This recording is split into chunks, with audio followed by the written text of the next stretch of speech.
welcome to another edition of USEA's Global Briefing. My name is Melissa Brown, and I am a Senior Program Coordinator here at USEA. Today, I am joined by Professor Brian Rosen, the Chief Scientist for the Israeli Ministry of Energy and Infrastructure. How are you? I'm doing well. Thanks for the invitation, Melissa. And thank you for joining us. Let's get started. Obviously, the US and Israel share a deeply rooted relationship built on decades of intensive technological and security cooperation. Looking at our modern partnership, how does the ministry view the evolution of this bilateral relationship into a strategic alliance specifically geared towards energy security and technological resilience? So we have lots of different tools that we like to use in order to collaborate between our partners in the US and, and Israel. And one of the big tools that I think has shown a lot of success over the years is the Bird Foundation. The Bird Foundation is through a law of Congress and collaboration with the Israeli government, which allows for partnerships between Israeli entrepreneurs and American entrepreneurs. And one of the key cornerstones of the Bird Foundation is the emphasis that it puts on energy. So not only is there an annual call for collaboration between entrepreneurs in the energy field between the United States and Israel, but every couple of years we also establish large consortiums in the context of the U.S. Israel Energy Center, which has partners both in the United States and in Israel. For example, in Israel, these U.S. energy centers are supported by the Israeli Ministry of Energy and Infrastructure, also the Israeli Innovation Authority, and obviously on the United States side, you have the U.S. Department of Energy. So this framework allows for direct connection and innovation and technological buildup to the point where we see technologies that at one point were at TRL 3 or 4, maybe had just left the university. And by the time they're finished with this program, a lot of these technologies have reached the stage of pre-industrial pilots. And that's a lot thanks to the Bird Foundation, to the wonderful researchers that are involved and apply through the Bird Foundation, and the environment that Bird actually provides for the entrepreneurs in order to collaborate and work on mutual problems. We're working on other frameworks in 2026 about how the US and Israel can collaborate, both with financial support from both governments, and we hope to be able to announce such collaborations in the near future. Great. And while shared values keep the US and Israel closely aligned, the Eastern Mediterranean and Middle East present highly complex, multi layered dynamics. How does the ministry work with US counterparts to maintain a collaborative pattern of cooperation when navigating regional energy diplomacy, such as Eastern Med gas frameworks and regional grid connectivity? So, as you mentioned, there's an inherent need to build interconnectivity in the Middle East. So, for instance, the Eastern Mediterranean Energy Center, which is an initiative of Israel and the United States, also the 3+1 initiative, which is Israel, Cyprus, Greece, and the United States. Notice that in both of these initiatives, the United States is highly invested in using technological and policy breakthroughs in order to bring security and stability to the region, because obviously that's in everybody's interest. The complexity can sometimes come from the fact that Israel and the United States exist in slightly different geopolitical environments. There's also different geographical constraints, sometimes even different geological constraints. So, for example, Israel's a small country, and because of that, the way we deploy solar technology, which traditionally takes up a lot of space, might not be the same way that the United States deploys solar technology, a country that has no shortage of space.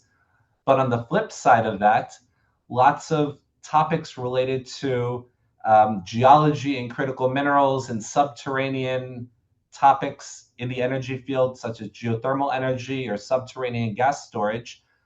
In that sense, having a small country is a bit of an advantage because the extent that we need to survey both subterranean and also our country's areas and economic zone, it's much more manageable. Whereas when you're trying to conduct a similar survey in the United States, which is such a large country, we'd like to be involved in helping the United States develop technological tools in order to survey for mineral resources and other subterranean resources, which is a completely different technological challenge when you have such a large country. So, be it the shared values and the shared technological challenges that you mentioned at the beginning that bring us together, or in fact, our differences in geology and in geography and the need to overcome these challenges in the context of a partnership, both of these frameworks keep us tightly aligned. Oh, yes. And in this fragmented landscape in 2026 worldwide, how is the U.S. and Israel energy partnership adapting to address emerging global shifts while keeping the broader bilateral alliance resilient against cyber and physical threats to infrastructure?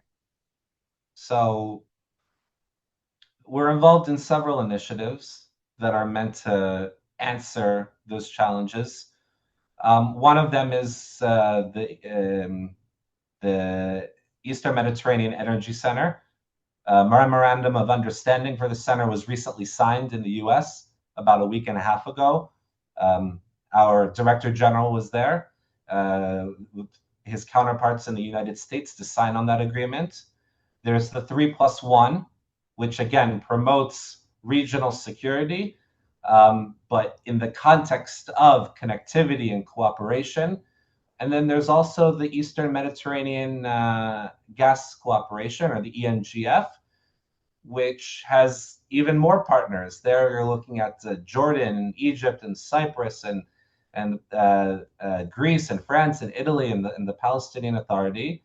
And when you have representatives from all those bodies sitting around the table talking about natural gas infrastructure in the Middle East, which obviously has a huge importance to stability, it really brings a strong technological drive to have these partners working together for a shared common goal, which is, of course, as you mentioned, stability and prosperity. Oh, yes. And Israel continues to make strategic strides in enhancing the domestic energy security there. Given your deep background and as an academic, where do you see the most lucrative opportunities for U.S.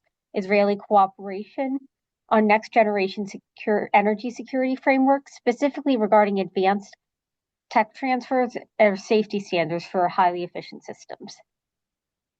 So I think in that, artificial intelligence is going to play a massive role in the ability of the United States and Israel to address those challenges. I think some of the most important areas in which collaboration in AI can lead to energy independence and autonomy, both for Israel and for the US. It's important for both countries.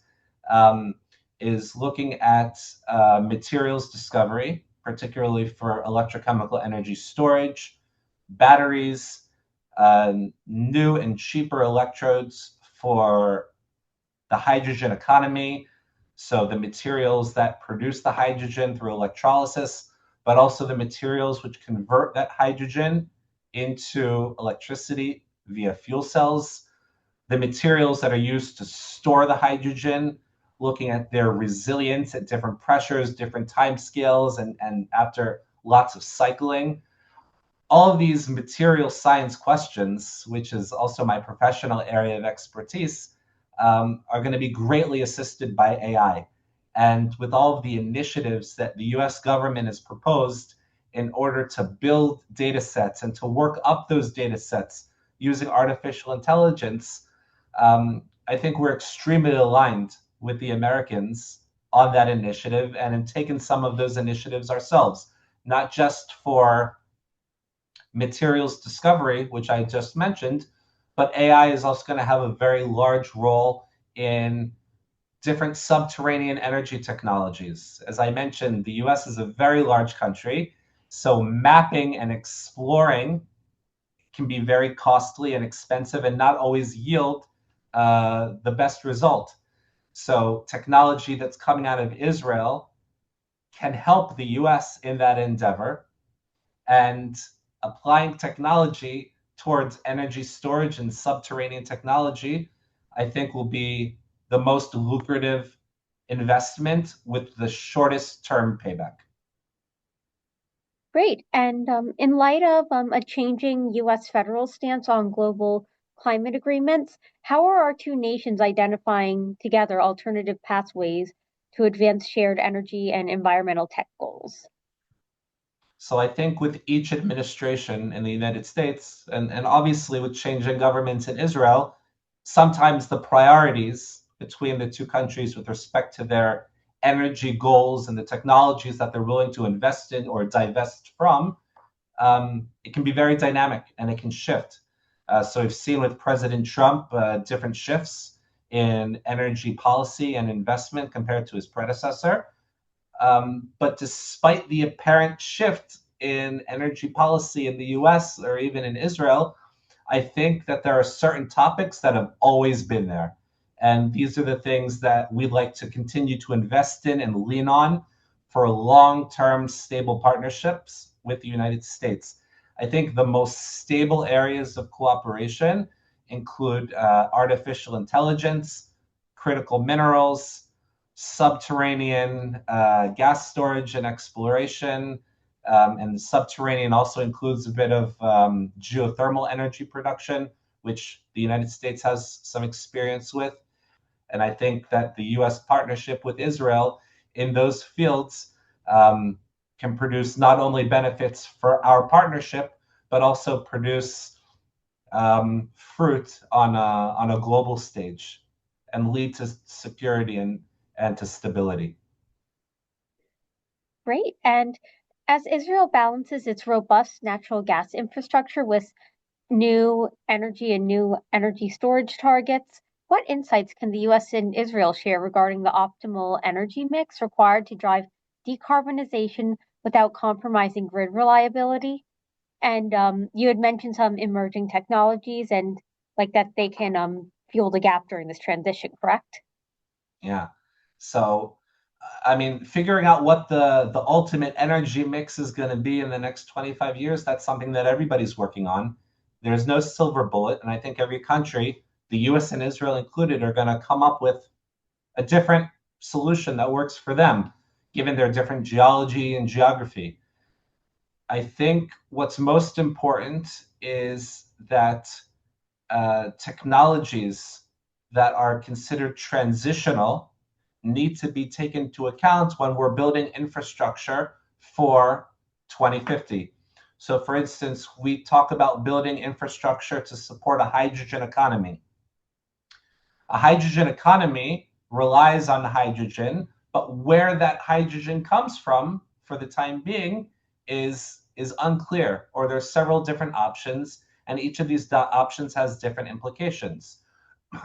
So, for example, building hydrogen infrastructure in order to have a more sustainable and prosperous energy mix in 2050 requires us to start building that infrastructure now. And we're starting to see that in the US and to a slightly lesser extent, but still strong. We're trying to do this, build this infrastructure in Israel. And the transition for utilizing this hydrogen infrastructure is going to be centered around where the hydrogen comes from. So, for the time being, a lot of hydrogen infrastructure can be built on the backbone of gray hydrogen and blue hydrogen, which is hydrogen produced from natural gas via steam reforming that either has or does not have carbon capture. Now, obviously, we prefer the carbon capture option, but to a certain extent, the infrastructure itself is agnostic as to where the hydrogen is ultimately coming from. So I would look at blue hydrogen that is the reforming of methane and natural gas with carbon capture as a transitional technology, or methane pyrolysis, which is called turquoise hydrogen. I would also view that as a transitional technology. In pyrolysis, the natural gas is converted into hydrogen and inherently does not emit any carbon dioxide. Instead of carbon dioxide, the carbon gets trapped in synthetic graphite, which has use for lots of other markets, like the battery industry, if it's high quality, or the paint and lubricant industry, if it's lower quality.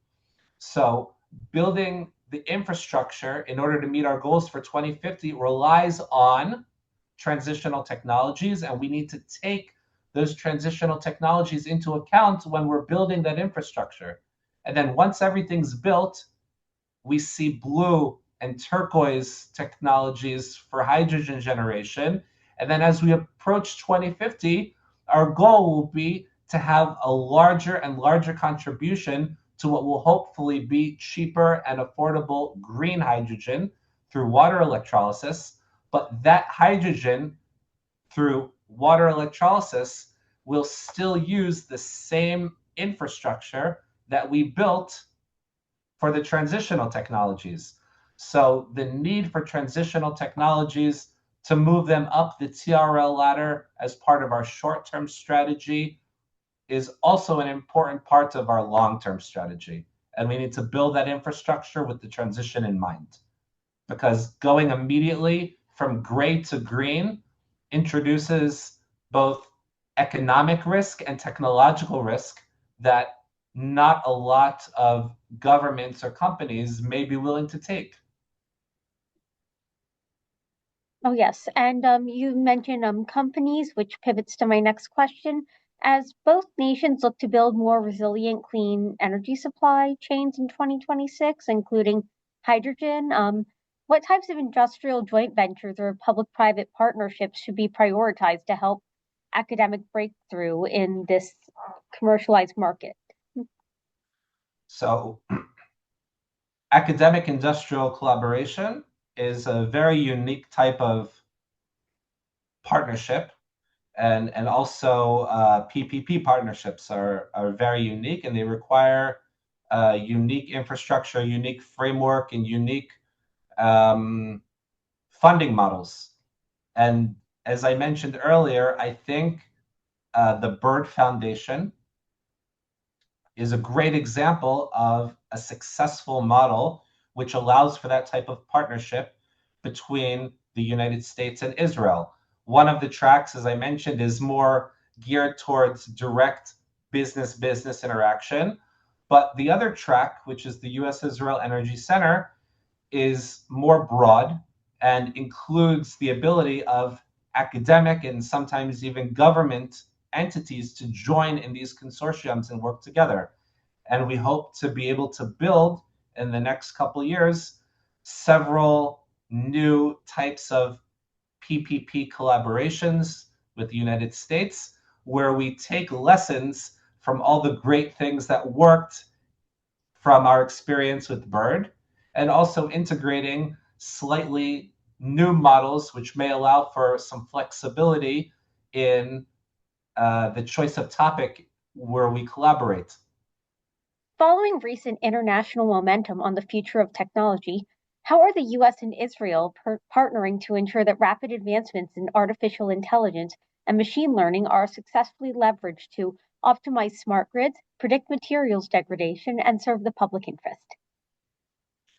So I think a lot of the projects that we'd like to collaborate with the Americans on and announce in the coming years are going to be projects that are surrounded by AI infrastructure, collaboration both in the building of AI infrastructure, in the security of AI infrastructure, in the efficient energy consumption and cooling of AI infrastructure, and also the use of AI in order to help solve unique energy problems. I think a great example of this, which is something that President Trump had posted on the White House website a few months ago, was the Orion project, where they look to gather information, data sets from the different national laboratories in the United States, mostly the laboratories that are run by the US Department of Energy, and to have this centralized database of information with different topics, and then using new AI infrastructure in order to analyze these databases and come up with unique and clever solutions to solve energy problems that are in the United States. And this is a process and an idea that Israel has also been trying to work on, using a slightly different strategy because, again, our country is a little smaller and our labs are set up a little more differently. But there's definitely a mutual need given the recent agreements that have been signed between the United States and Israel on the topic of AI in order to actualize these agreements in the short term. Part of actualization of this agreement for the public interest will be the establishment of new data centers and physical infrastructure which can support AI. Some of it will be government supported programs for the use of AI in order to solve problems in the energy space, again, similar to the Orion project, let's say, that was posted a few months ago. And obviously, on the fundamental research level, we look for collaboration, even in the context of the existing infrastructure. I think it's well known amongst both countries that there are some very powerful researchers in the United States and Israel, both in academia and in industry, in the field of AI and the implementation of AI to solve problems in the energy space with respect to security and prosperity. And with so much ripe and raw material ready to go, I think it's in the interest of Israel and in the United States to pool resources in certain sectors and to work together towards mutual goals. Because not only do we have a lot of shared mutual values, as you mentioned at the beginning of the interview, but with respect to energy, we also have a lot of mutual goals. A lot of those topics had already been mentioned. We're looking at energy independence, which is something that is important to Israel and the United States, even though we approach the problem slightly differently. The goal is still there. We're looking at reduction of emissions. Again, it's a joint goal, even though the US and Israel have slightly different perspectives on this goal, being as Israel is a relatively small country and the United States is among the largest in the world. So it's those shared values and those shared technological goals, together with the United States' place as the world leader for AI infrastructure and the innovation that's coming out of Israel for utilizing AI in order to solve energy challenges. I think it creates a great environment for collaboration. And we look forward to updating and announcing different collaborations in this space. Absolutely. Well, thank you so much for joining us today, Professor Rosen, and thank you to the Israeli Embassy in Washington, D.C. for helping to make this interview possible. And thank you to our listeners for joining us today. If you want to learn more about USEA, you can go to our website at usea.org. Thank you.